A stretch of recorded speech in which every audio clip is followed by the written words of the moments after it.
എന്റെ മോള് തട്ടിക്കൊണ്ടുപോയി.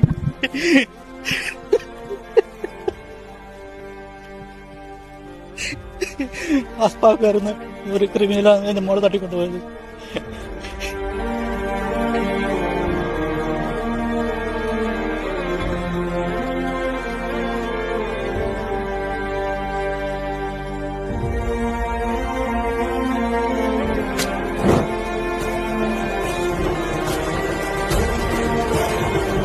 ಹೋಗ್ಬಿಡಿ ಆಯ್ತಾ. ಆ ಹೆಣ್ಮಗಳು ಯಾರ ಪ್ರೇಮಕ್ಕೆ ಬಲಿಯಾಗಿದ್ದಾನೆ ಮೊಹಮ್ಮದ್ ಅಶ್ಫಕ್ ಎಂಬಾತ, ಇವನೊಬ್ಬ ದೊಡ್ಡ ಕ್ರಿಮಿನಲ್, ನಟೋರಿಯಸ್. ಇವನ ಮೇಲೆ 10 ರಿಂದ 12 ಕೇಸು ಕಾಸರಗೋಡಿನ ವಿದ್ಯಾನಗರದಲ್ಲಿದೆ. ಕಾಸರಗೋಡಿನ ಯಾರು ಅಲ್ಲಿದ್ದಂತಹ ಮುಸಲ್ಮಾನರು ಮುಖಂಡರಿದ್ದಾರೆ, ನಾನು ಅವರಿಗೆ ಹೇಳ್ತಾ ಇದ್ದೇನೆ, ದಯವಿಟ್ಟು ನಿಮ್ಮ ಯಾರು ಮೊಹಮ್ಮದ್ ಅಶ್ಫಕ್ನಿಗೆ ಬುದ್ಧಿ ಹೇಳಿ. ಮುಂದೆ ಆಗುತ್ತಿರುವಂತಹ ಅನಾಹುತಗಳಿಗೆ ನೀವೇ ಜವಾಬ್ದಾರರು.